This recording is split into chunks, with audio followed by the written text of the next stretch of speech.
what's in the videos.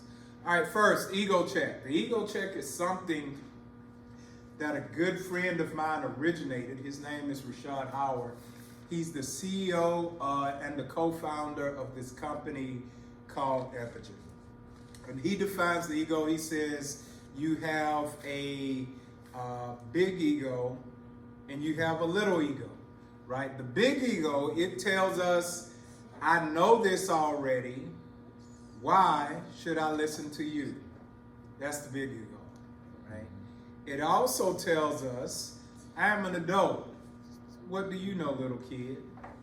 Right? So the big ego inhibits us from hearing sometimes people that are younger, that we may think that are less experienced than we are, right? The big ego says, I am, and you can fill in that blank with almost anything. I'm the pastor, the steward, the trustee, the grandparent, the teacher. I'm the boss or the husband, and what I say it goes, right? And that big ego, it causes us to shut other people down, right? Then we have this little ego. The little ego is the thing that tells you that you can't. That you can't, right? It'll tell you you are not smart enough.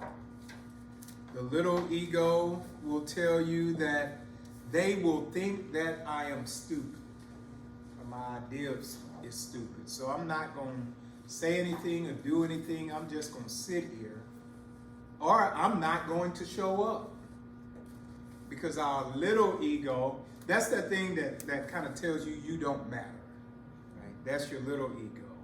It tells you that you don't know anything. So that's what Rashad Howard teaches us about the ego check. Here's a biblical view of the ego, right? Colossians 3 and 12. And if we practice Colossians 3 and 12, it is an ego check. Put on then as God's chosen ones, holy and beloved, compassionate hearts, kindness, humility, meekness, and patience. That's the biblical view of an ego check. That we should be compassionate, that we should be kind, humility, meek, and patient. And if we are to do those things as Christians, then we would be constantly checking our ego, right? So with the ego check, that big ego, if you check it, then you will be approachable, right? If you maintain it, then you are not approachable. People don't want to talk to you. They don't want to ask you questions. They don't want to sit down and discuss topics with you that they may have doubts or concerns about. It makes you hard to collaborate with. You ever heard someone say, even church members about another church member, I can't work with that person. Well, if you can't work with someone, whether it's their big ego or it's your big ego, somebody's ego is getting in the way, right? But if your big ego is a problem, then you are hard to collaborate with.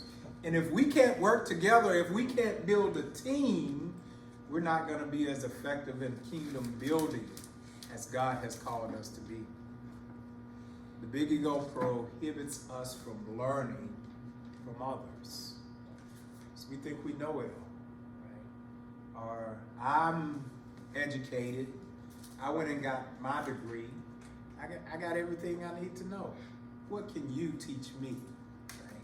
That big ego. But then when you get to the small ego, you don't give God or us the best you, because you are holding back because of the insecurity that your little ego has given you.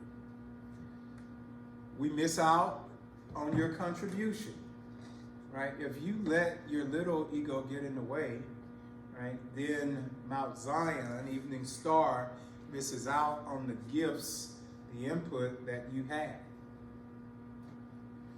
And it breeds more and more insecurity.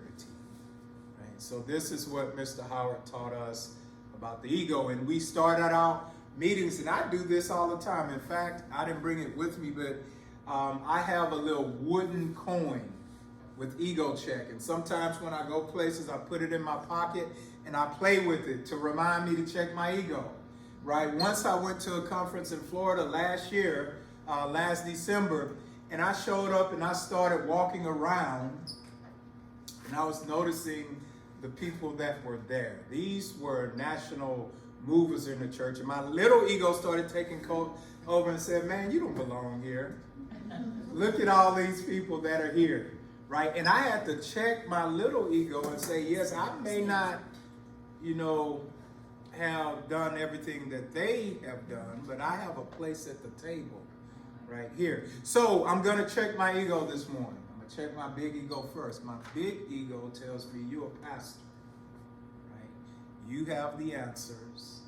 You're supposed to know the answers. You can't be vulnerable in front of people and say you don't know.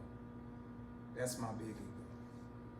My little ego tells me, what have you built or what have you done that gives you the legitimacy, the credibility to talk to other people about this topic, right?